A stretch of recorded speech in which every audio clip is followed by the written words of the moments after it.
What's up, good people? This is Dan with the Corporate Thief Beats. You're watching another beat making tutorial. This time I'm gonna show you how I made a ScHoolboy Q Type Beats, and similar to the ScHoolboy Q and Kanye track, and it has that weird kind of 808 kind of darkness to ScHoolboy Q, but it's still kind of laid back, that it doesn't need to be really fast or anything like that. I really like ScHoolboy Q. I think he's pretty cool. He's probably one of my top favorite rappers. Some of the tracks and the beats that he raps over are really good as well. That's why I really like listening to a lot of his music, is because of the producers that he actually picks. I'm just going to show you how I made my track, and it was influenced by that that Kanye and ScHoolboy Q track, and we'll just see what elements I put into this. So I'll do the standard intro, verse, chorus kind of mix, and then I'll kind of break down small instruments and see how I put them together. We'll just leave that the way it is, see if everything is in the right place, and it is. Okay, and we'll just start with the intro and get you to take a listen to it.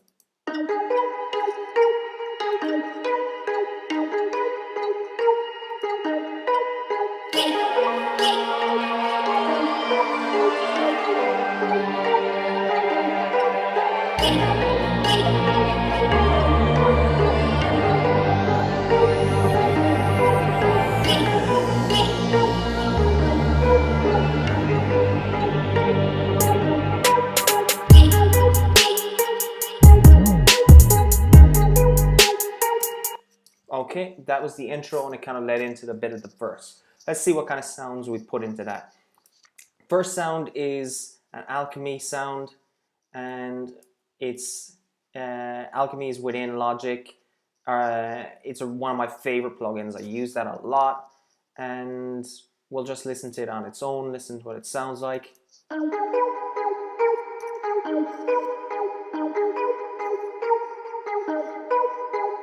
So this is how I constructed the beat. It's just a small riff, but it has that really weird kind of vocal, it's like a doubled up voice in there. You can kind of hear that muffled up sound. We'll take a look at the instruments. I'll take a look at the MIDI notes, and you can see the MIDI is not anything. It's just a kind of simple little MIDI sequence.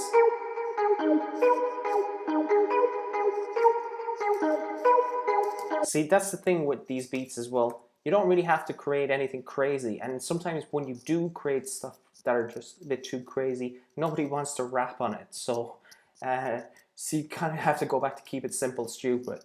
But it all goes back to sound selection. Like, just looking for these little synths on its own or tweaking them to my own liking probably took me a while to make them. All right, it isn't so quick to kind of make this kind of stuff in a sense, because it took me a long time to actually find this stuff in the first place.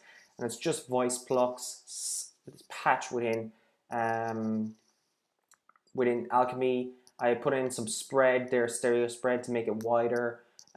Put in an EQ, and you can see what I did with the EQ. Boosted a lot of the mid frequencies, cut anything at the low, and cut a lot at the highs as well. We can always take a look at that. 1 second now. We'll just see. Ooh, I've duplicated too many there. We'll just see what that MIDI was like without. We'll do with and without. So I just duplicated that MIDI there, and just to see. So this is with my effects and the actual instrument that I produced. We'll just go into the Alchemy. You can see it's just voice plucks. It's not crazy. Alchemy is just a phenomenal synth. It's just amazing. And what you can do within it, you can kind of tinker with it and stuff like that. You can also bookmark what stuff you like, and you can download other patches from other people, which is what I usually do. A lot of the time, music producers tend to share stuff online as well, which is pretty cool. And less is more, I think so anyway. I find it hard enough to be concentrated on one thing enough that I just I need simplicity to actually make stuff. We can take a look at my EQ. You can see there. We'll just list the synths without any of my effects. So we'll take off the EQ. Sounds a bit dead.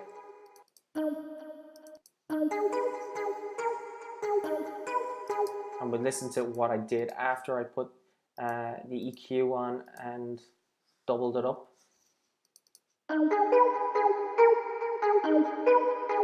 It just beefed it up, that's all it did. It just it gave it a... It made it sound a lot cleaner and made it beefed it up. That's what I just feel from that. We'll delete that now because we don't need that.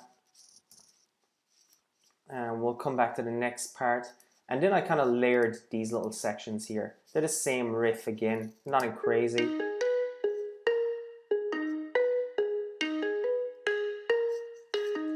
And that's a little clock synth put in there. And that just it kind of pulls the mids out a little bit more when you duplicate it, when you layer it together.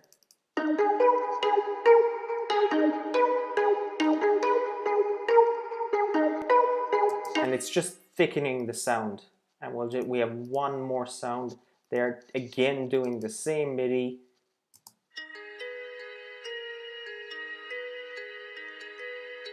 That's kind of like a dark kind of hidden synth in the background. It's nothing crazy. And it kind of gives a bit more wider feel to the actual initial riff. Because this riff is the kind of crux of the whole track.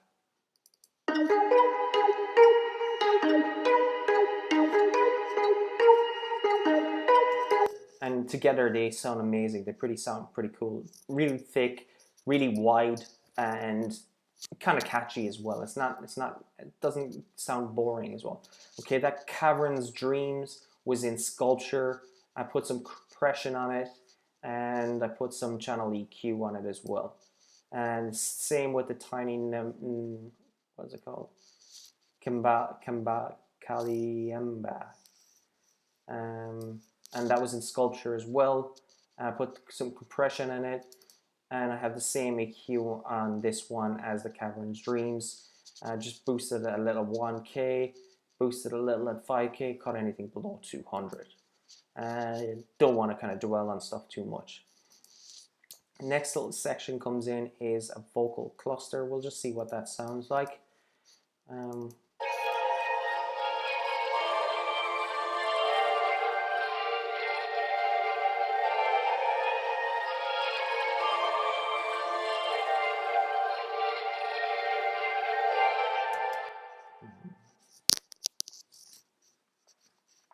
And we have this sound.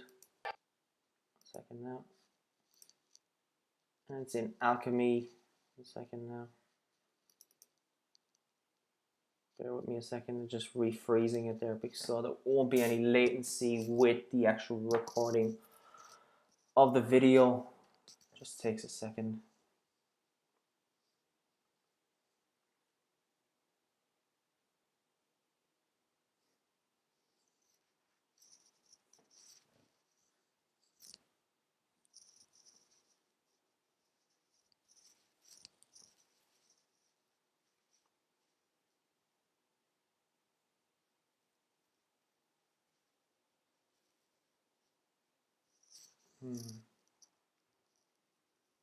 The reason why I freeze this track is because when there's doing the recording of the video and running Logic and all the plugins, it just kind of eats up bandwidth within the system, and it will just cut out on me all the time. So this is the way that I find that even when I'm mixing songs, I'll just freeze stuff or I'll bounce it in place. Just so I can have the audio and then just pause everything on the plug-in front or anything like that. Okay, now that that's done, I can get back to what I was doing.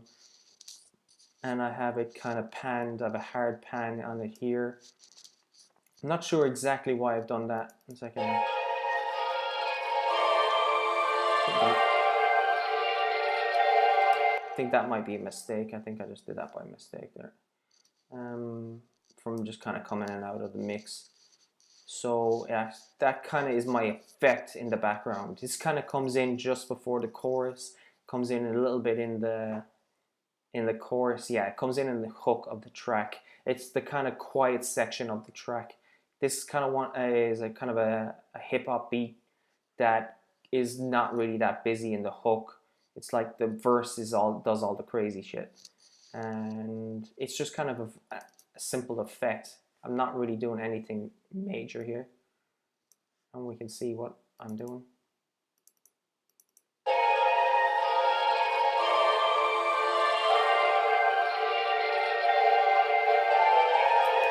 And it's just kind of has this kind of creepy sound. That's all it is. It's just a vocal cluster. It's just a creepy sound. It's a nice effect in the background. Doesn't take up too much in the mix. Cut anything below 500 hertz, and I didn't really boost that much. Maybe just a little bit of a peak there, just to make it pop a little bit more. Stuck on a linear EQ as well underneath that, just to make sure that I killed anything below 500 hertz. Then after that, there's another vocal cluster. Oh, these two were together. That's why I knew there was something wrong here. So these two were together, and that's why I had that one hard panned. I thought I was going crazy there for a second. The reason why I did this is because it's basically creating a wider stereo field. That's all.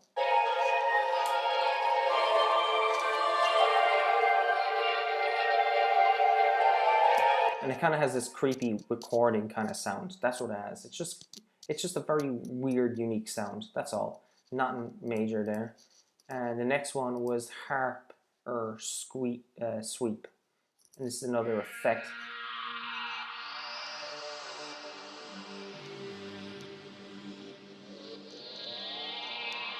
It's just some effects. It's like very padded sound. It's following the same MIDI as before.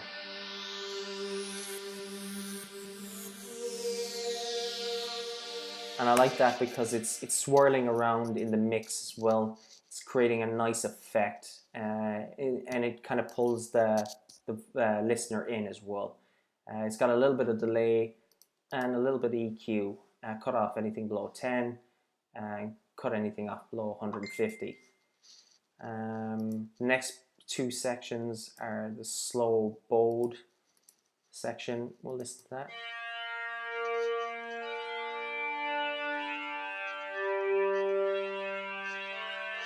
It's like some kind of creepy kind of synthesized string. That's what it sounds like. Same MIDI again.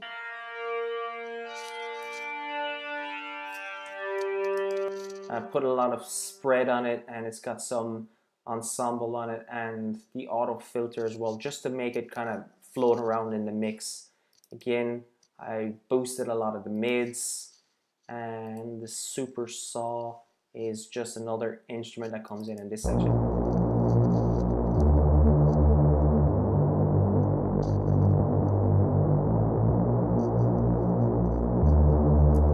Okay, the 808 is going to take the whole low end kind of feel in this track. So this dark bass doesn't really take up that much low end. This kind of saw, it's kind of hidden in there. I've cut off anything below 1K because I don't want anything. I want that kind of creepy, kind of darker sound. It's got some overdrive to give it some thickness. It's got a little bit of spread on it, and it's got a linear EQ. It's in Alchemy as well, just to show you. It's the same riff. And all these sounds sound boring on their own. Like that on its own sounds terrible. But it's a clean sound. That's half the battle. So that just helps me with my mix. It's a nice clean. And then the splice glitters, they're kind of some kind of paddy kind of sounds. Again, it's just filling up that stereo field That's all it is. And it's very, very, I spread that a lot now. I move that wide, very wide. I usually don't go that wide in a stereo field because it will fuck up the mix. I usually try and keep it kind of neat. But I cut a lot off this section, cut a lot off below 100 hertz as well, just to kind of keep it tight. And it's a very clean kind of effects in the sound. But we just put them all together. There is one other thing as well. I have this little vocal sample that kind of comes in, and in a lot of ScHoolboy Q, Kanye's tracks as well. A lot of Kanye's tracks are these kind of weird kind of pitched vocal sounds.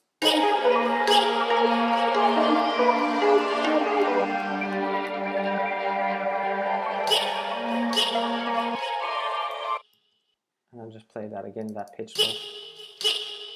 All it is just a vocal sound that I found, and I just kind of flipped it and just reversed it. And a second now, we'll just kind of duplicate that and see what happens. If it gives me.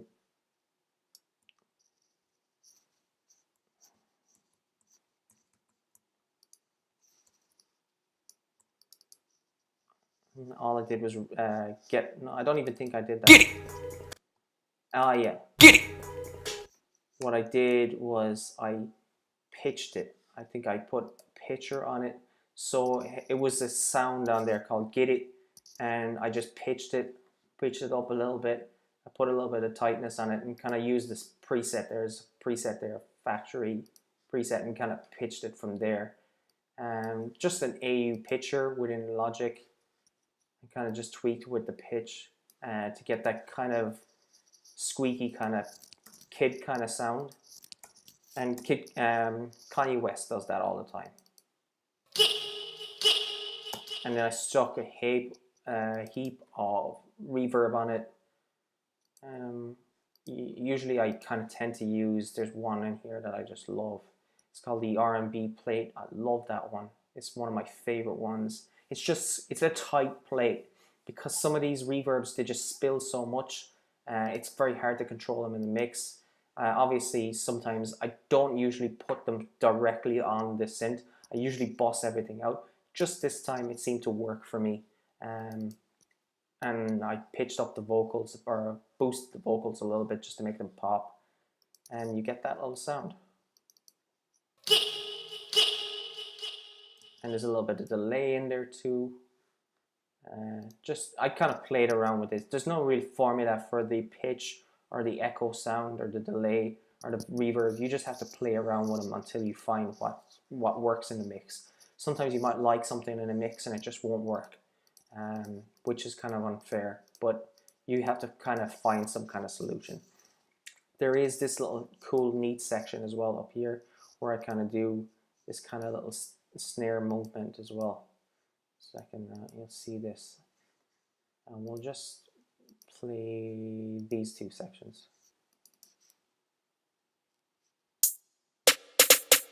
It's just a simple, it's so simple. It's a simple little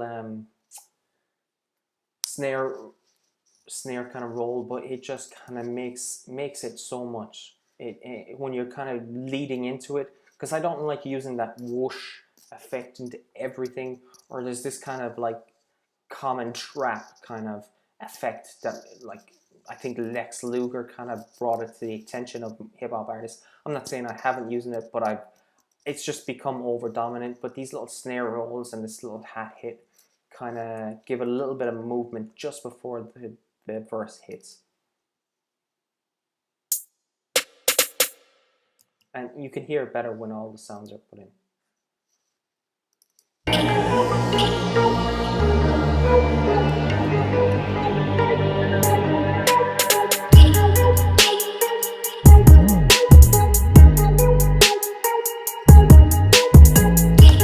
And that's the verse there now. So the verse is pretty cool. I think the verse has a lot of movement and it kind of swings and pulls you in and out. And rappers love doing that because they can kind of run up and down the beat, and it just kind of, it's so energetic as well. So there's little stops and stuff in this little verse as well, which rappers love when they can kind of just pull back and then let them kind of say something and it kind of pulls back in again.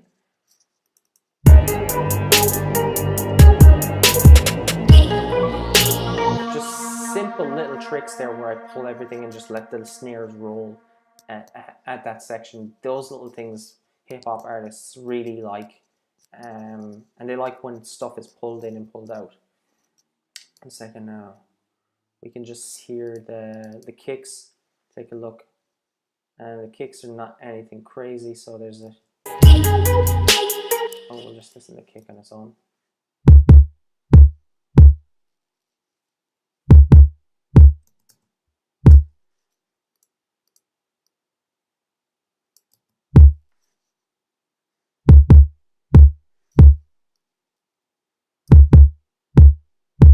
It's a bit of a boring kick, but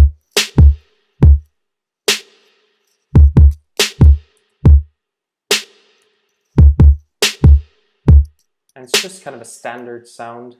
There's nothing crazy with that. 1 second now. We'll just see what kind of... We're on 140 BPM, just to let everybody know. The snare is a bit late. If you listen to the snare, it kind of it's lazy when it kind of comes in.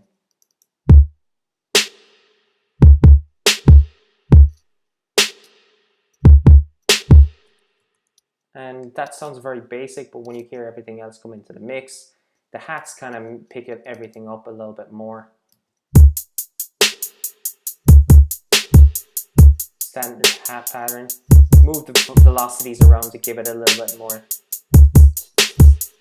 So you can... It sounds just a little bit more... Doesn't sound so rigid.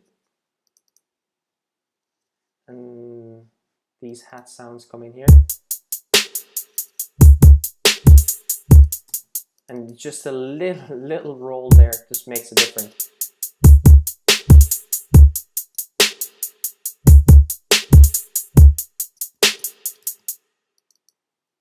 And that little roll just gives it an extra little flavor there in that section. But the real movement comes in the 808, and I'll show you that now in a second. Just want to kind of go back to the kick for one moment. We'll just see, okay, the kick is in Ultra Beat, and I'll leave any links to any kind of drum kits that I recommend in the description of the video. And the kick is bust out to parallel compression. I'll just show you my EQ first. So we boosted a little bit at 80, kind of around 75, boosted a little bit at 75, 175. We've cut a little bit of 500 and 1K, cut anything there, cut anything below 30 Hertz, and that just gives us a rounder sound. We'll just kind of compare the two kicks with my effects and without my effects. So we'll just take this kick here, move it down here, and we'll just turn everything off here. And we'll just show you what it sounds like without it.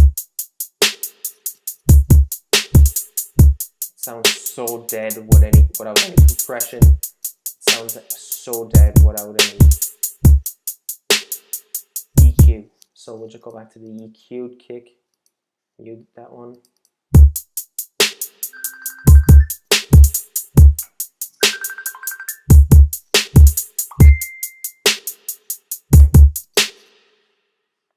And we'll take a look at this section down here. We'll look at the 808. 1 second, I'll just delete that. And we'll look at the 808. And this is where the magic is in the beat now.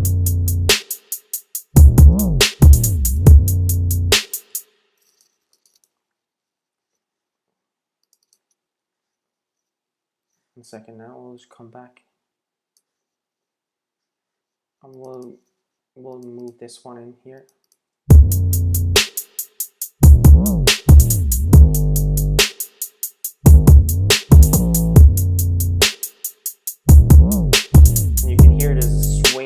In that now.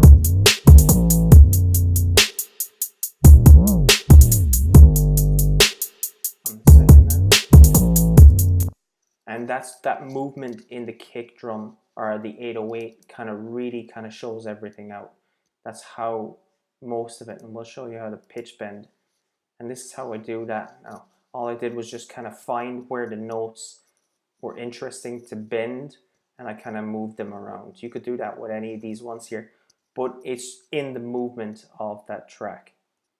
And that's where I did that. I will just move this out, and we'll see if I took that movement off that and see what it would sound like. So if I just kind of took them down, these back, and it would just kind of sound a bit boring, if I to be honest. There's no movement in the track then. 1 second. We'll just see what it sounds like.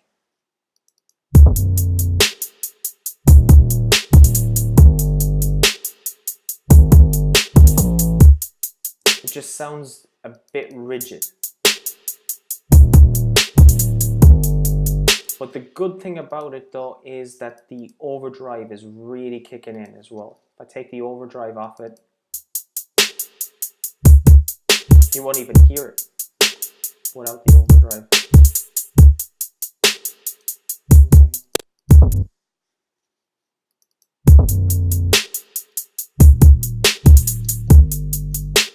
It's really low without the overdrive. So I kind of boosted a lot with the overdrive there. And you can see with my cuts as well, like cut where the kick drum is peaking a lot. Cut anything off the highs. And I boosted a little bit of the 1K because I wanted the kind of acoustics of the 808 to peak through as well.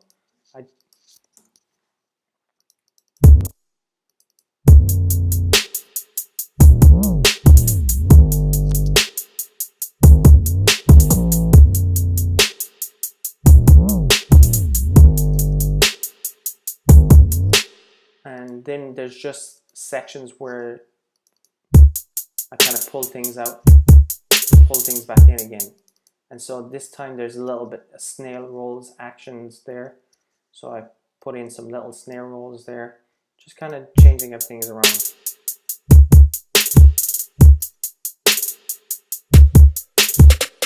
And there's that little snare roll comes in again. And it just kind of gives a little bit of different flavor. It kind of breaks everything up. And it doesn't have that kind of monotony to it. A second, we'll just go back to these little sections again. So we'll play all the kind of sounds within the track. Okay, you can see that the effects come in and out here.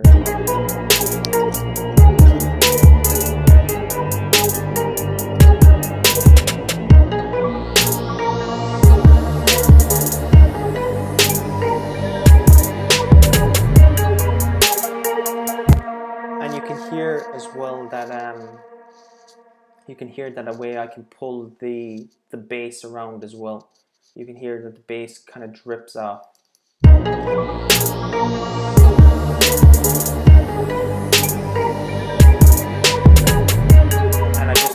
And I just play the last two notes with the kind of pitch bend in those last two notes in that little section there. So the bass drops off, the 808 drops off, the pitch bend comes in and kind of clicks back in. The whole track is really dominated by the verse of it. The verse is the main crux of it.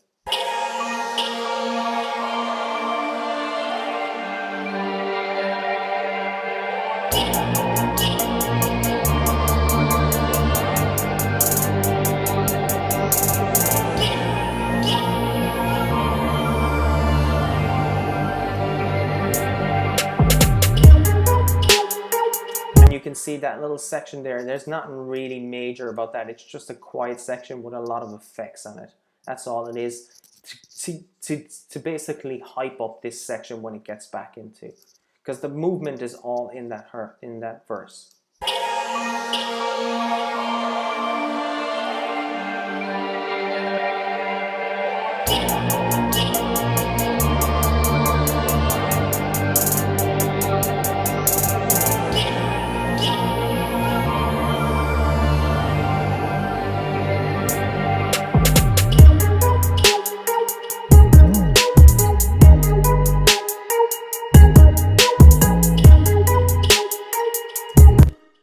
that's really the whole crux of the beat. There's nothing really else changes without it. That's kind of the whole track. I kind of play the same thing over and over again, pull it out, pull the verse in, and pull the hook, kind of quiet section in as well when needed.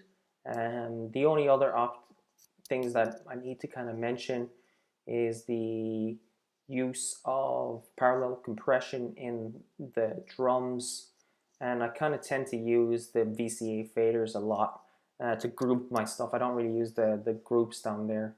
Do have some reverbs on it. I usually bust all my reverbs out.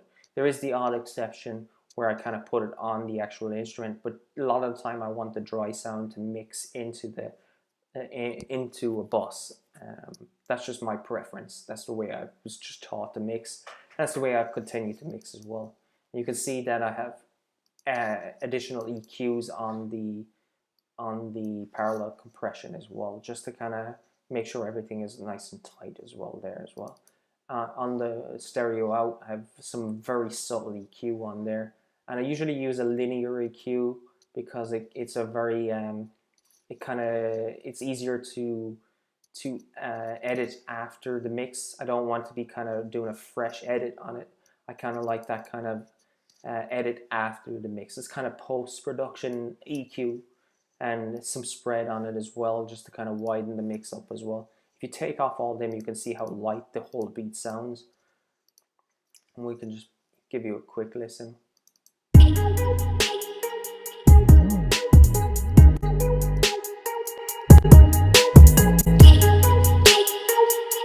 With all the mastering effects on the last bus, on the stereo out, you can hear the effects. If I take off the parallel compression, you can hear that as well.